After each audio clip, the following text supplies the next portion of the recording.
Makes a a difference. Yes. Okay. Please stand and join me in reciting the four-way test of the things we think, say, or do. Okay. First, is it the truth? Second. Is it fair? Oh, concern. Third. Will feel goodwill and better friendship. Fourth. Will it be Will beneficial? be beneficial to all. Thank you. Please remain standing. 1 second here.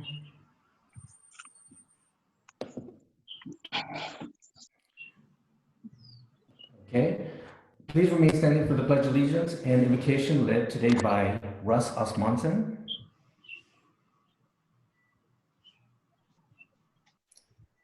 Russ? Is Russ on? Anyone there? He is unmuted. Russ? Oh, that's strange. We can't hear him, but he's unmuted. Okay. Yeah, Mr. President. Okay, we'll go ahead and take it from here, Russ. Okay, right hand over your heart and begin. I pledge allegiance to the flag of the United States of America and to the republic for which it stands, one nation, under God, indivisible, with liberty and justice for all. Okay, thank you. And would someone like to lead us in invocation? Simply raise your hand. Sure, I'll be happy to help. Thank you so much, Mike. Sure, let's assume an attitude of prayer. Almighty and ever-living God, we stand and sit before you as men and women of very different faiths who know you and worship you in different ways, but who are united by our commitment to service above self. We ask your blessing on this movement, on the work that we as San Marino Rotarians do, and on the work of Rotary around the world. We ask all of this in your holy name. Amen.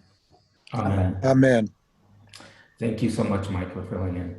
Okay, introduction of guests. We have a few guests that I can introduce, starting with our District Governor, Greg Jones. Welcome to our meeting here at San Marino. We have our Speaker, Foundation Trustee, Brenda Cressy. Okay, and I believe those are the two guests that I were to introduce. Gilda, do we have any more guests? Let me just survey the chat room here. Is like Debbie, no. Debbie, which Debbie is that? I'm guessing it's Debbie Priester. Okay. Yeah. So no other guests. Okay, But great. if you haven't signed in, there is a link in the chat. You can open the chat. Please sign in. Whether you're a Rotarian, a visiting Rotarian, or a guest or a speaker today, please sign in. Thank you. Thank you. And then I wanted to give a moment today for Judith Liu. She became a member in April, and we haven't really had the opportunity to get to know her as we normally would at a club meeting. So I'd like to ask Judith if you can kind of tell us a little bit about yourself, Judith, so that we can get Hi, sorry, can you guys hear me? Just want to make sure. Yes. Oh, so my name is Judith Liu, and I've joined the club back in April. I guess my career is really insurance. I'm an insurance broker. I work for an insurance brokerage. And my background has been mostly insurance. I've been doing insurance for 9 years now. And I'm married. I have 2 kids. They're both boys. One is 9, one is 2 years old. So a lot of times I have my computer muted because they're usually screaming in the background. Or my video is off because someone's barging in. So I do apologize for that. But that's pretty much me. Okay. Thank you so much, Judith. I appreciate that. Thank you for participating today. Okay. Next, we have an interesting solution to our polio pig. And can you all see that? Just thumbs up. Okay, great. Okay, this was brought to us by John Jones. This is Pandemic Pig. Okay, as you know, because we're not meeting, we have to come up with the greatest solution to raise our goal of $1,500 this year. Okay, our goal for 2021 for Polio Plus giving to Rotary Foundation is $1275. As we continue with virtual meetings for the foreseeable future, our foundation president has come up with a new approach than the pig pass around we have used in the past. Okay? So what we are asking club members to do is take a blank envelope, a plain envelope, and then decorate the envelope using the polio pig theme. You can draw a picture, you want to paste a picture, you want to have your children draw a picture for you, or if you want your grandchildren, whomever, just decorate it as fun as possible. And then next week on July 30th, and also on August 8th, we'll be presenting your polio pig envelopes. So it's something to do, a little fun. And then every meeting thereafter, place any amount in your envelope when we announce for a polio pig donation. So for instance, on August 6th, once we say, it's time to pass around the polio pig, at that point, you'll go ahead and put some cash into your envelope, or if you want to mark your envelope indicating the dollar amount, and then we'll continue doing that as the weeks progress. Once we're able to meet in person, John will collect all of the envelopes, and we've found hopefully a fun and creative solution. Okay, how does that sound to everyone? Good? Okay, great. All right, and thank you to John Jones for coming up with that idea. There you go. Could we send the envelopes to you directly? John. I think just, keep filling them every meeting. And until we meet again, then we'll pick them up at that point. If for some reason we don't meet again for a long, long time, then we'll figure out some other way to pick them up. Okay. At this point, you just keep them every week, put money in, and we'll be great. Yeah. You can't draw a stick figure pig, whatever it is you can do, let's just make this fun. Well, look at his. Here's a good example, see? There's a pig. When pigs fly. That goes on your envelope. That's neat. That's neat. Thank you, John. You're welcome. Okay. And continue on with John. Today is his birthday, right, John? John Jones?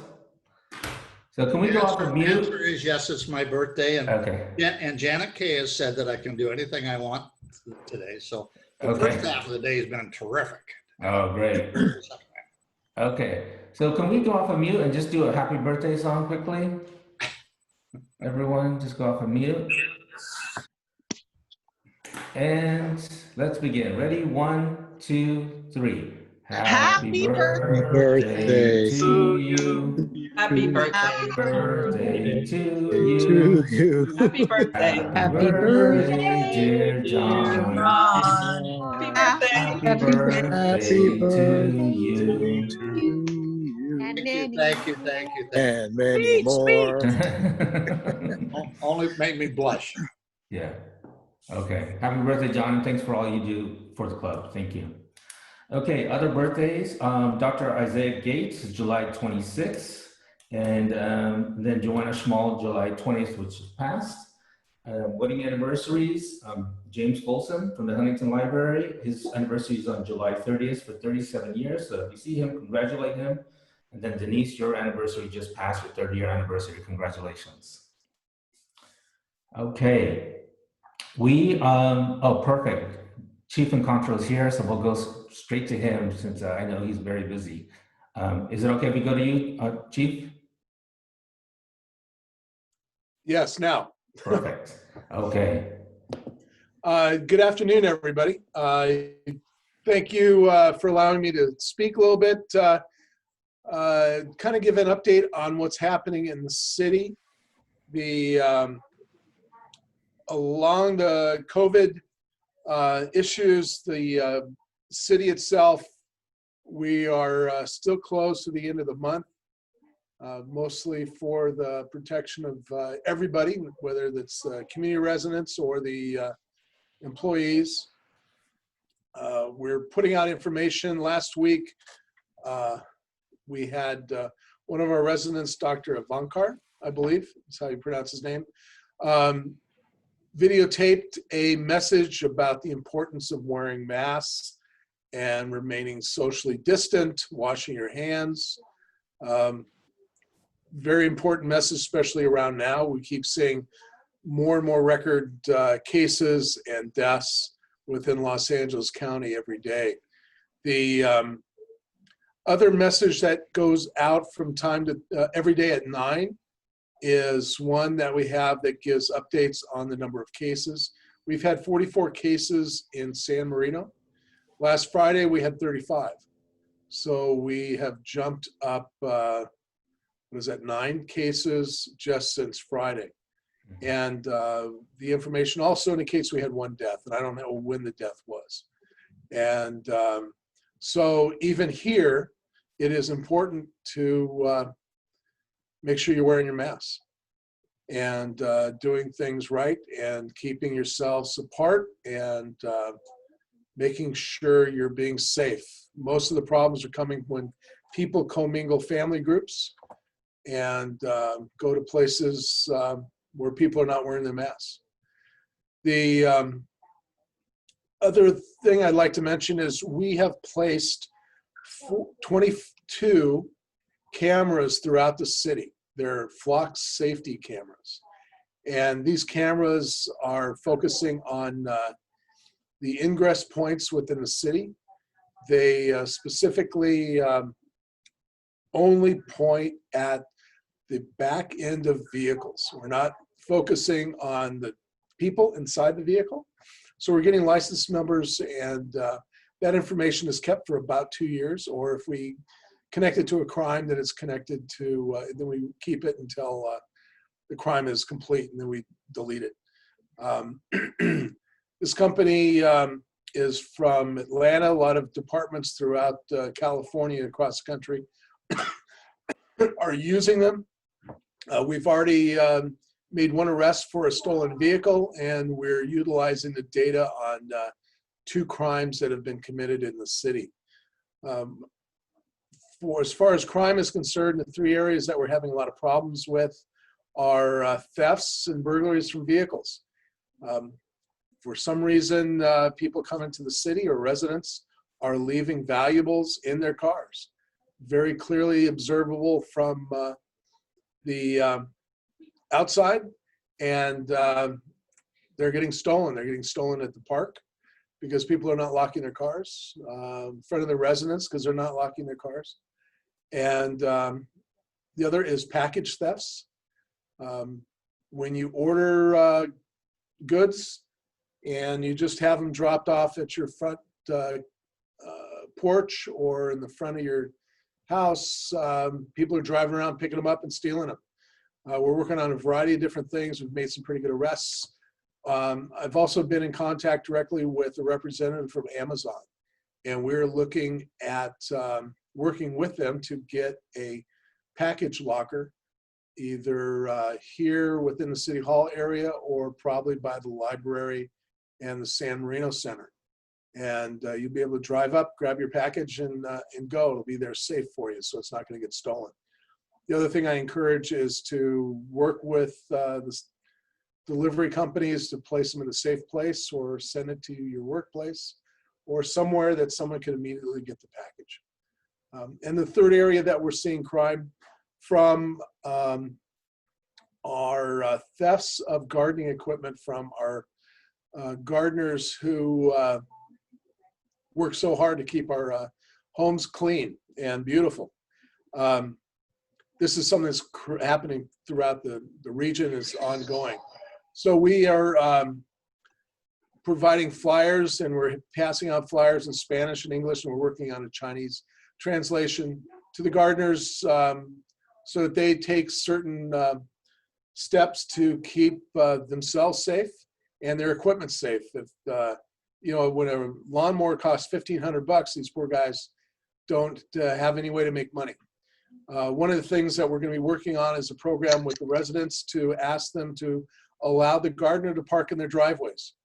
And that way they can keep their trucks off the street and they'll be able to keep a better eye on them so that the equipment is not stolen. So those are the bigger things that we're having. Also some commercial burglaries, but they've been going down. Residential burglaries are down. Other than that, anyone have any questions about what we're doing? So far, everyone's staying healthy in the city. We've very strict protocols within our station that you have to have your mask on unless you are at your desk. And I am at my desk right now, despite the beautiful sunset in Waikoloa, Hawaii. That's behind me. And I wish I was there. But that's all. I've questions or any issues or concerns. Thank you, Chief. Do we have any questions? Yeah, I have a question. Okay, Bill? So Chief, I wonder where you get your statistics on the coronavirus, whether you get those from Baltimore or the hospitals. Where do you get your stats? Sure. The information that comes out at 9 o'clock is a partnership that we have with the Johns Hopkins. There's a resident that is attending Johns Hopkins and is working with us. And they provide this to cities and counties all over the country. And then a majority of the information that we get is from the multiple daily briefs with the Department of Public Health within Los Angeles County. Denise? John, is there anything you can add about San Marino High School graduation next Friday and how we can stay in our cars yet still celebrate those magnificent seniors of ours? You have to be, if you're going to stay in your car and it's going to be parked safely and away, you can do that. According to the public health order, if the window's down, you have to have a face covering. Can't block streets. You can't gather on the sidewalks if there's a group. The order talks about outside your family unit. No gatherings. It's the 10 people or less is gone. It's been gone for a while. Those are the rules, and we hope people voluntarily follow them. This isn't about, it's unfortunate that the graduates aren't going to have what they normally have. My son's a senior, going to be a senior. He may not play sports until March. And he may not play sports at all. He may not be able to do a lot of things. He may not have a grad night. He may not have a graduation next year. I don't know. It's unfortunate, but to me, the most important thing is to think about people's safety, because when people get together, they get sick, and in some rare occasions, they die. So that's the more important thing to think about. Thank you, John. Hi, John. I have a question. This is Joseph Chen. Yes. I think the city have a double standard right now. Just like Lazy Park. I don't think there's a monitoring on the Lazy Park. Well, Mr. Chang, actually the opposite is true. We are monitoring the park. The city council has decided that the park should be open. We do talk to people. We are not citing them. We're warning them. We're educating them, and we're providing masks. So this have a big hole. I think that we are a small community, and so far we are safe. But the Lazy Park, I think the weekend lot of the outsider they come. You don't know if they get effect or not. Then we just like a supermarket, we limited the number of buyer. But I think the Lazy Park should set someone monitor for the gate, limit for the visitor. Just like Huntington Library, they also limited the visitor each time. That's right. We your reference to an outsider is rather, it bothers me, because the 44 people that have gotten the virus that have been reported are residents, and many of these cases are not reported because people get sick and they self-care at home. there's no information that outsiders are causing any problems. It is people who live here when we do go to the park, and I know a lot of people live here and I do go to the park. And it's up to all of us to make sure that we are following the rules and wearing our masks. And at this point, the council wants to have the park open, wants to have people enjoy the park. And that's what we're doing. Okay. Well, I share with you, you know, my background is hospital administration and public health. I in charge of the hospital, you know, the last 20 years. And I personally, I also monitor about the SARS in Asia during the year of 2003. I don't think the people understand, really have a perception about how important this movement during the high outbreak. You know, that they had to take care of themselves. You know, I'm the board president in the school district. I'm holding the liability on all the school parents and the kid. And before I'm very low profile, I'm just watching what, you know, the community and the city and the school district they can offer. But my superintendent usually, you know, cooperate with you. But I think this movement, you see the LA time, yesterday is the highest for the California. We really need to pay attention. This is nothing to do in the politics. This is nothing to do in the politics. We need to really protect our citizens, the safe people. If they haven't get affected, they don't know. I have two sons. They are working in the front line. You know, couple months we don't meet each other. Okay. Before he come back, he need to quarantine the 14 days because he doesn't want to see me. He want to protect me because I'm the senior citizen. I think the city have to be very careful. You know, it's not another enjoyment, entertainment at the Lazy Park. Lazy Park to the public health, this is like a big hole. You don't know how many they will get, you know, from the outside effect to the community people. We really need to pay attention. Yeah. Thank you, Dr. I Chang. completely Thank agree you, with Dr. you. Chang. And people need to wear masks. I see way too many children, in fact, especially middle school girls. I have one at home, but they're not wearing masks. They don't have them. And we really need to work on that. We need to take care of ourselves. And Joseph, I'd recommend that you get a hold of one of the council members. I did this morning, and I called. Okay. Yeah. Thank you. Okay. I just want to thank you, Chief and Contra. Thank you so much for giving us your time. I know you're busy. I really appreciate you coming out here and giving us an update. Everyone, please thank Chief and Contra for us. Thank you, Chief. Okay. Thank you all very much. Thank you. Thanks, Chief. Okay. Moving on to JP. JP has a quick announcement here. Yeah, actually, I wanted to give an update about the Huntington Library. The Huntington Library has been reopening at the beginning of July, and basically what Chief and Control just said applies exactly the same at the Huntington Library.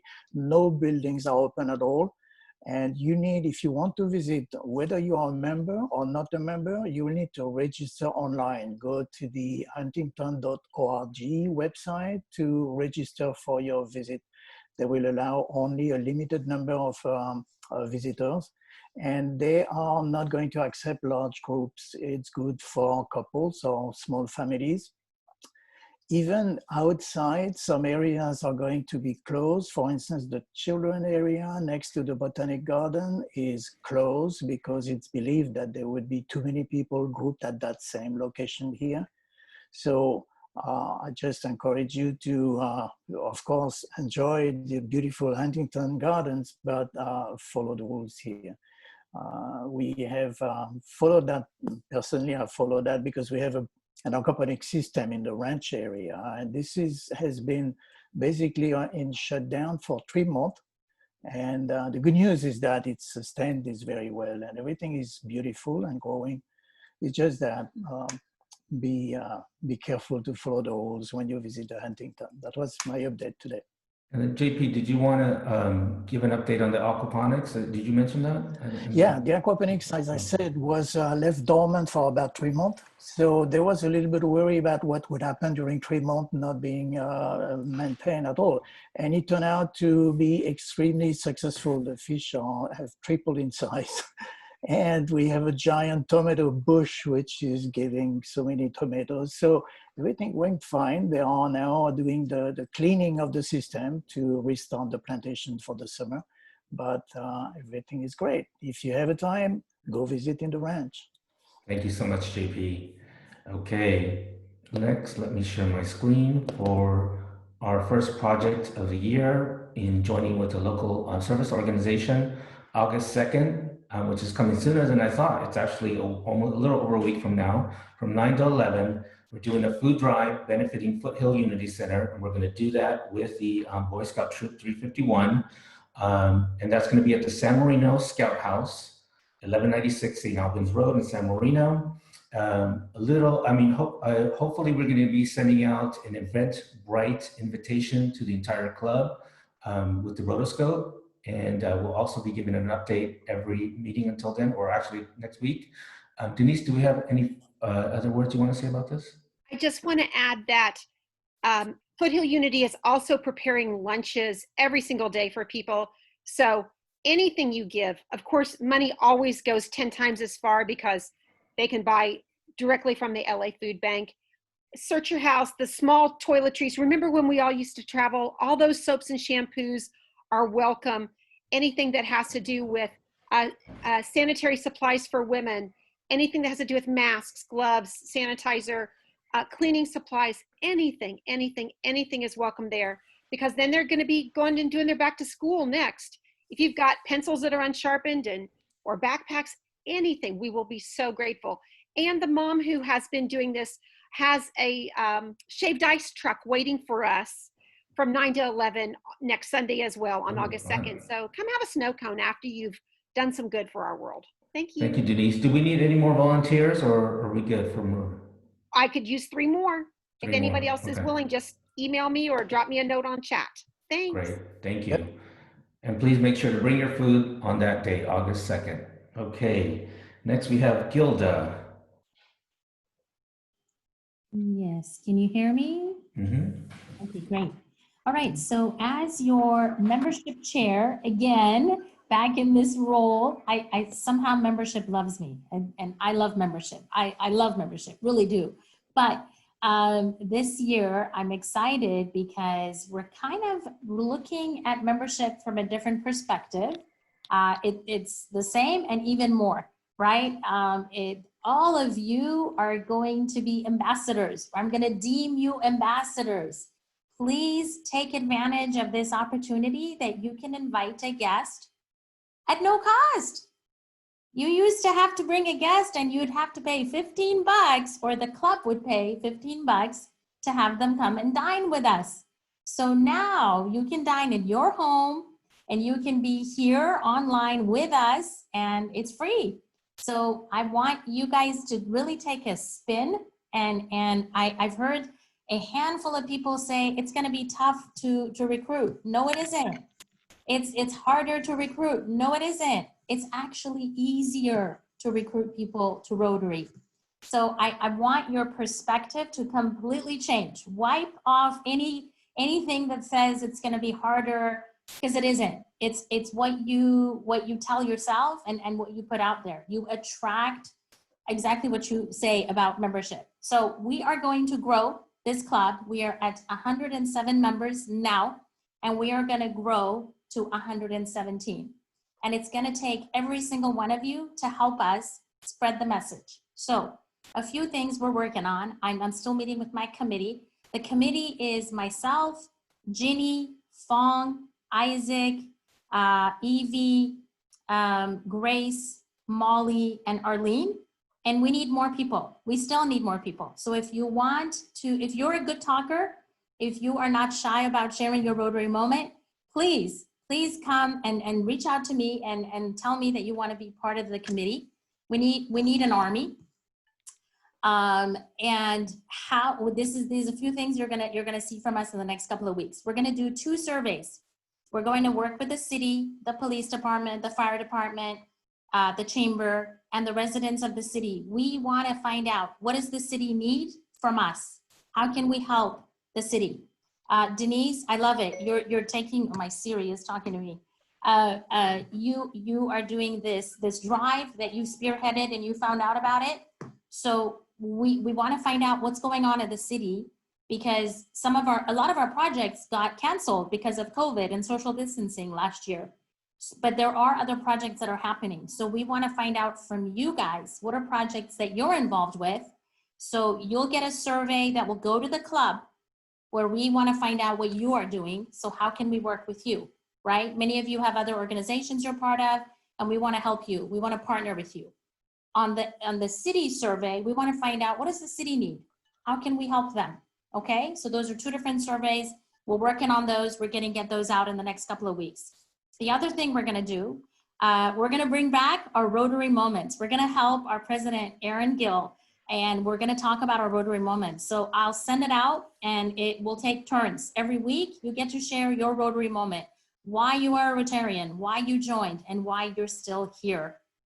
And the last thing we're going to do, we're not doing social events in person. How many of you loved our social events, right? For Lucille, man, those social events, they were like to die for. So we're going to do them a little bit differently. So we're going to do them virtually. And I'm looking to all of you who have a special talent. I have heard that Stephanie Johnson is an amazing cook. I'm going to encourage us to set up a cooking class with Stephanie Johnson. So we'll do something virtually. It's not going to be during lunchtime at Rotary on a Thursday. We'll figure out another day, night, whatever. And Stephanie, you can share with us one of your beautiful recipes, and we'll do a class. Maybe we'll do a book club. We'll read a book together and we'll come together and discuss it. Maybe we'll do a wine and cheese night.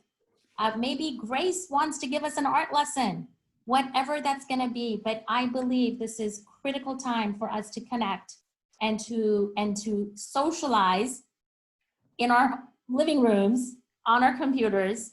But this is really a great time for us to connect and take advantage and invite guests from week to week, because we don't have to pay a fee. And it's the easiest time to grow our club. So help us grow Rotary and help the district grow. Thank you. Thank you, Gilda. Thank you very much for that important message. Okay, next week, our guest speaker is Amanda Zellner, Associate Professor of Biology at Occidental College and also with the Royal and Foothill Conservancy. She'll be talking about documenting wildlife changes in the Royal Foothills. So that should be a really interesting program, and special thanks to Linda Waugh as well as the Programs Committee for setting that up. Okay. Without further ado, I am going to pass along the baton to Bill Payne to introduce our guest speaker. Bill, if you can, there you go. Good afternoon. Our speaker joined Rotary in 1989 and is a proud member of the Rotary Club of Paso Robles in District 5240. Served as its district governor in 2001, 2002. She is a retired CEO of Office Support Systems, a telecommunications business.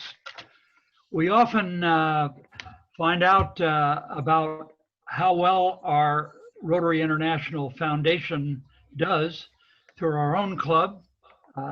John Jones is very communicative. Of course, through our district and all its support of Rotary International and the Rotarian magazine. But today is a very different day to talk foundation. We actually have a trustee of the Rotary Foundation, Brenda Cressy, and Brenda will offer her unique perspective being on the foundation board that we just won't get anywhere else. She and her husband are very generous to the foundation over the years, and is in all the prestigious societies, She and her husband have the Brenda and Richard Cressy Endowment for Peace, supporting peace certificate fellowships. She just moved to Wells, Maine, and is making quite an adjustment, I would assume. And so without further ado, let's get the Rotary International Foundation perspective from Brenda and give Brenda our warm San Marino welcome. Thank you. Thank you, Bill. Wow, what energy this club has. I just absolutely love it. Thank you, Bill, for all your communications with me over the last couple of months. I'm happy to say I am now the proud new member of a club here in Maine, the Rotary Club of South Portland, Cape Elizabeth. It happens to be the same Rotary Club. You may know the name Mike McGovern. He is our big international polio chair. So he's now a member of my club. Anyway, I love it. The meetings are really wonderful, and it's really nice to be connected with a club here again. I'm originally from Maine. Dick and I moved to California just 25 years ago, and I woke up Christmas morning and said, time to go home. And just so happy to be here. I'm just pleased. I'm going to try to move this light. I just bought these amber glasses because of all the Zoom calls. So here we are, the Rotary Club of San Marino, the club that makes a difference. Yes, and I can see why. You have some really excellent, outstanding members in this club, really high energy. Gilda, your enthusiasm makes me want to join your club. Anyway, I think, you know, there are some people who are a little bit concerned about membership this year, but I'm with Gilda. I think it's a wonderful opportunity to bring people in. We need to be connected to each other right now, and what better way? We're all used to doing the Zoom right now. I think if Rotary tried to do this overnight, it never would have happened, and COVID brought us here. And I really think we're going to see a hybrid as we move forward. A lot of clubs are talking about doing both. Why not? But anyway, we have a ways to go. But I want to acknowledge each one of you for the accomplishments that you made just last year, in spite of the pandemic, and then moving into this new year. In an unknown, really. Aaron, I know when you were at PETS this year, as did Greg, you had no idea that you would be serving your year as president and governor. Greg, thank you for being here. In this interesting, unusual, unprecedented time. And we're all trying to find our way through it together. And I can tell you that right now, the trustees and if anyone knows Ravi Ravindran, our past president, who's now our chair, he's just so concerned, and he feels he's such a marvelous and humble man, and he wants us all the trustees to be totally involved and engaged, and he presents the most interesting scenarios. And how are we going to fix this? Or how are we going to help the clubs? And how are we going to raise the money? How are we going to keep everyone's interest? Well, now I can tell them it's the pandemic pig. I can tell them that we're all set because polio is still our number1 focus, and we need to continue that. So thank you so much for doing this, John. It's great. So after these last few months, you know, you've all come together, you've supported each other, and you've especially supported your community, and you still are. And little did you know, really, that you could adapt so quickly to this huge change.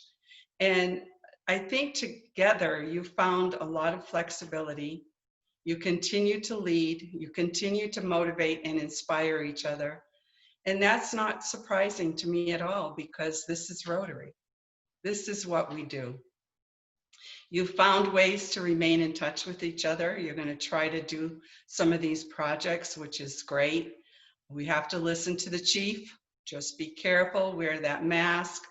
And we know too that in Rotary, fellowship is one of the most important things to us. We so enjoyed going to our meetings every week and seeing each other and slapping each other on the back and congratulating the new grandchild or whatever it was that was happening. But we can still do that on Zoom. We have to. So just a couple of weeks ago, it seems, well, 23 days, right, Aaron? By the way, my birthday is tomorrow. And I'm not telling you how old I am because I don't even want to think about it. But just a couple of weeks ago, we sat between what I think are two of the most important and meaningful annual themes ever in Rotary. And that was Mark Maloney, past President Mark Maloney. His theme, of course, was Rotary Connects the World. And this year, our president, Holger Knack, has his theme, which is Rotary opens opportunities. Sorry about that. Opens opportunities. And boy, Aaron, you have a lot of opportunity here, a lot of opportunity for change, a lot of opportunity to just think about how you're doing, how you're going to do your fundraising. I looked at your website and you guys have like a list longer than my hands will go of all these projects that you do. And I hope that you'll be able to do most of those in some way because they all looked just fabulous and fascinating and mostly meaningful to the people and that you are serving. So congratulations and best wishes for that. Excuse me. So with Rotary Opens Opportunity, we're looking at this new environment that we're living in, and we will find new ways to serve and new ways to engage. And when we think about this new Rotary environment, I hope you'll embrace Rotaractors and Interactors as well as equal partners. Let's ensure that our Rotary future is more vibrant as we move forward. There's no doubt today that we have more challenges than we could ever imagine with this pandemic. And of course, right here in the US, we're dealing with unrest. It's crazy. It's just crazy. And you heard in my introduction that Dick and I have endowed a Peace Fellow. And if you don't know a lot about the Peace program, I know Denise does, you really need to look at it. We have some amazing alumni coming out of our Peace Centers, and they are working in the field right now, helping communities cope with this COVID-19 crisis in so many different ways. They're helping children, they're helping adults, they're helping health workers, everything. So Rotary has a lot to be proud of right now, and I'll talk a little bit about that in a bit. And Aaron, if I'm running late, just let me know, because I could go on forever. The world, you know, is watching Rotarians right now. They're watching us in our communities. They're watching us not running away from the issues, they're watching us run to and helping. And we've seen this so many ways with COVID-19 projects through our Disaster Response Fund. All of the things that districts and clubs are doing to help people who have been affected. Food security. I was just on a Zoom call last night, and we had a fascinating program about food security by a doctor, no less. And I tell you, there is no pun intended here, but he was a veterinary doctor for pigs. Okay, but he was telling us all about the issues with pork and the security issues, the safety issues, the transportation, everything. You know, you really don't think about all the things that happen. And he even mentioned something about eggs and eggs not having enough cartons to sell on the shelves because the cartons weren't being made in production as much as they needed to be. But anyway, it was just amazing. So I think we can all take this time to learn more about what is going on in our community and our world. We've all been forced to take a break, take a breath, and really sit back and wonder and attend to those things that are really important in our lives. We're finding ways to apply our knowledge with polio, the infrastructure that Rotary built for polio. And we're using that infrastructure to address COVID-19 issues in an amazing way, from health care workers to continuing our surveillance, to continuing doing some immunizations for children who are newborns, or to places where there might be a small outbreak. We're still doing that sort of thing, but the mass immunizations have been suspended, obviously, because we don't want our polio workers to be harmed. But the thing is, with your polio pig, when this pandemic is behind us, we are going to need to jump in full force to start our efforts again with polio. These vaccinations are important, and we really need to be on top of this. Now, about COVID-19, you know, we are definitely people of action. We're people that create lasting change, and we are equipped because of the resources of our Rotary Foundation. We can and we do make a difference in thousands of communities around the world. And members, you can use your district grant money to help with all of those things. You probably are already. And we recently had a trustee meeting, and I learned that so far the Rotary Foundation has funded over $20 million worldwide for COVID-19 projects. $20 million.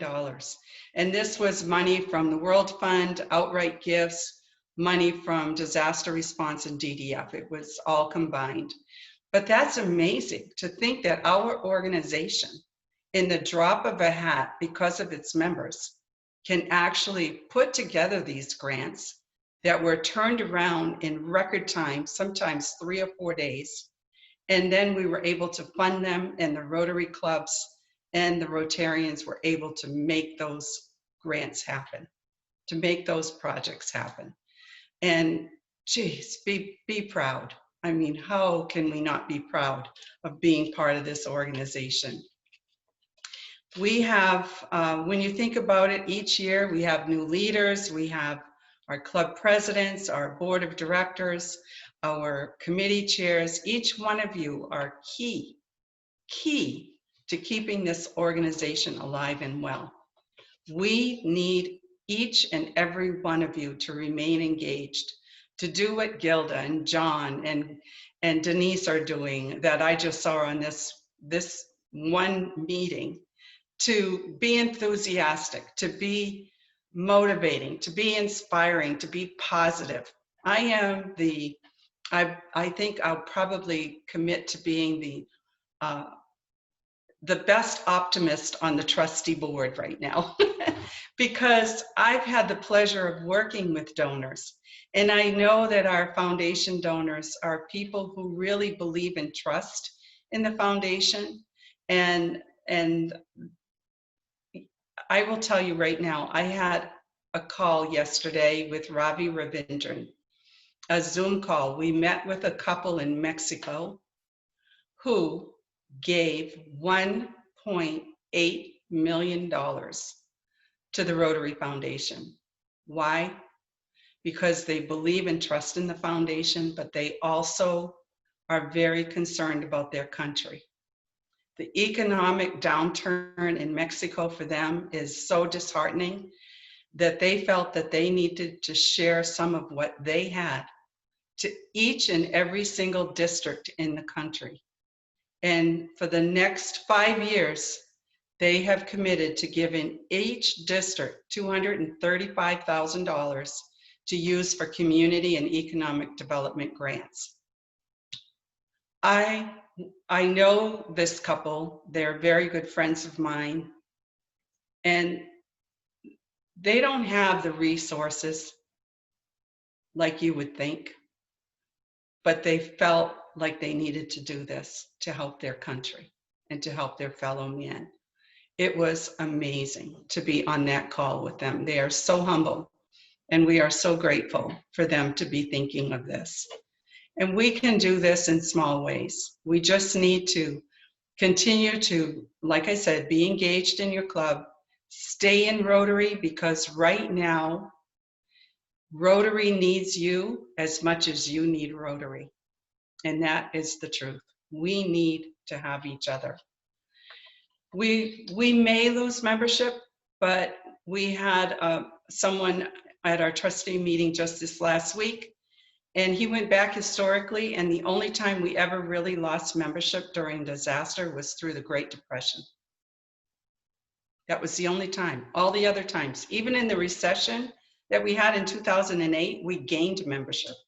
So I think Gilda, you're onto something. We will build and grow Rotary this year.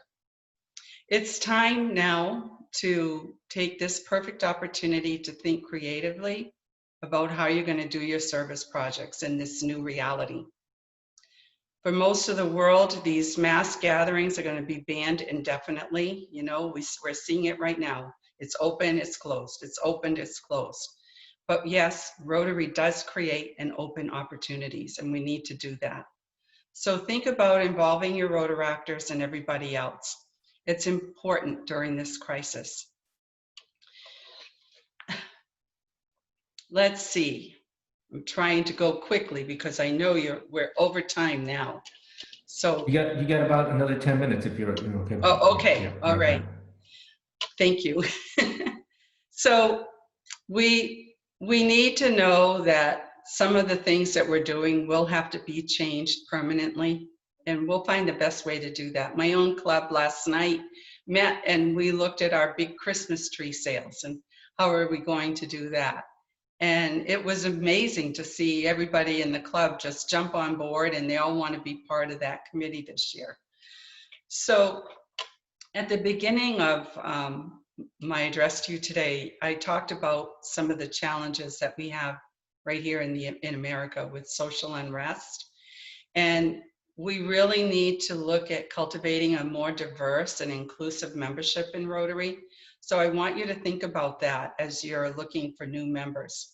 I was on a training yesterday with the board of directors on diversity, inclusion, and equity. And it was really well done and really opened my eyes as to, you know, the countries in the world, how they look at diversity so much different. It could be just different aspects of our community that make it different, and how they need to begin looking at inclusion. So we have now a diversity, equity, and inclusion statement, and we pledge that Rotary will move closer to being more diverse, more inclusive, and more equitable to all. We need to look at unrepresented groups. We learned that the largest groups of people who are underrepresented in our clubs, if I asked you to guess, you would never guess. I couldn't believe it. It is people with disabilities. And they have so much to offer. And so just a thought for you to consider as you're looking for new members. They would love to be involved in the organization. So today I ask each of you to think about how you see your Rotary in the future, beyond COVID-19. Can we really build a more diverse and inclusive membership? I'd like to think that we can, both at the club and the district level. Really think about bringing in some meaningful programs to learn more about it. What can we do? Let me know. Let me know what we can do to help you with that. So in closing, I would really like to thank Governor Greg for being with us today. He has a wonderful wife. She has the same name as me, so I love her dearly.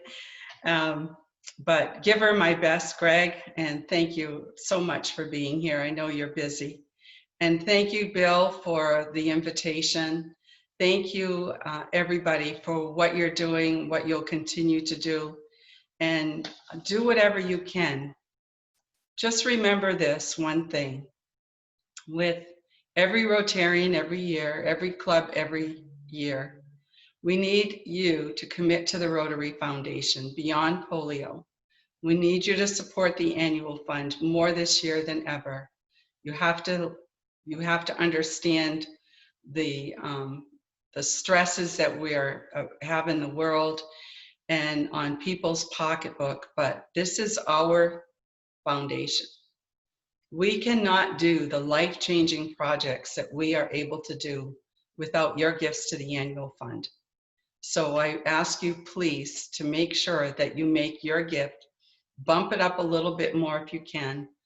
Sign up for the Rotary Foundation Direct online because that's the easiest way to do it. And just meet the demands that are going to come upon you with open arms and with vigor, and just do what you can to keep the organization alive. I've been in Rotary for 30 years, and I have to tell you that if it weren't for Rotary in my life, so many reasons along the way, I don't know what I would do. I really tell everybody that Rotary gives me great purpose. It really gives me great purpose in life, and I hope it does for you too. Thank you so much for having me today. Thank you so much, Brenda. It was a beautiful talk. Thank you. Okay, if you're okay, we're gonna have some questions. Okay. And do anyone have any questions? I have a question. Brenda, how many, you talk about inclusion and expansion and diversity. How many women has Rotary International or the Rotary Foundation has at the top of the organization? Well, this year, we're fortunate. We have 6 Rotary International directors out of the 17 who are women, and we have 3 women trustees out of 15. That's at the top level. But Rotary around the world, we're still striving to reach 30% women in leadership positions by 2025. And I think we're at about 23% right now. Would you want to put some money on when there's going to be a woman president of Rotary or the Rotary Foundation? Let me just say, I think it's not good news that there hasn't been one. I know. I won't put any money on it, but I will tell you that there, each year we have a larger pool of women who are willing to step up and put their name in to serve in different leadership positions. It is, you know, it is quite a commitment. When you become president, it's not just a couple of years, it's like more like 8 years, because as you serve for president, you have the 2 years before, the 2 years of, you have a year off, and then you serve 4 more years as a trustee. And the last year you serve as a trustee chair. So it's a huge commitment, and but we have some well-qualified women out there who are now putting their name in to run for president. I believe that we may have a couple of women running this, actually in August is the nomination. So we'll see what happens. I should point out, because Brenda won't, Brenda has served as chair of the trustees just last year. Yes. So that was the first in and of itself. Thank you, Mike. Bill, you had a question? Yeah, Brenda, thank you very much for taking time out of your busy schedule to address us. You kind of touched on a Rotary moment yesterday with the couple in Mexico. Yes. But if you think back to when you joined Rotary, what made you not a luncheon Rotarian, but a active Rotarian? What was your first Rotary moment? Wow. Well, if any of you were in Germany last year, you heard my story about the why I joined Rotary. And it wasn't until 3 of my clients came into my office, like 4 or 5 times, to ask me to join a new Rotary club in town. This was in '89, and they were starting a new club because a lot of the members in the other club, the older club, didn't want to have women. And so, like many clubs, they had a break off and new clubs were started. And it wasn't until the 4th time they attended my office and said, we are trying to, I said, I don't have the money. I don't have the time. I just started my own business. And what is Rotary anyway? And it was then that they told me they were trying to eradicate polio. And they had just successfully raised $240 million for polio in an initiative where they were just trying to raise 120 million. And when they said that, it brought me back to when I was a kid. And I lost my best friend, my next door neighbor, to polio. Hadn't thought about her for years. And when they said that, I thought about her and I thought, wow, polio is still here? I couldn't believe it. And I just thought about her and I decided to join, and not even a month or so later, I was dragged kicking and screaming to a district conference because I didn't know what that was either. But who did I hear speaking that night but Cliff Docterman?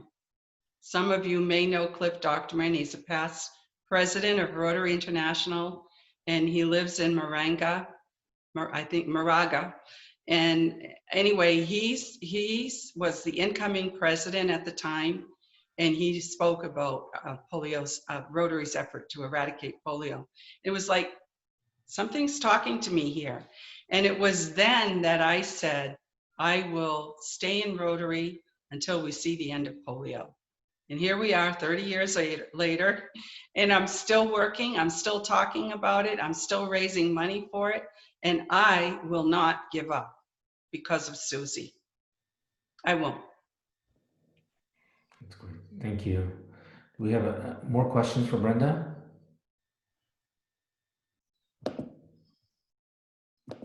Any other questions?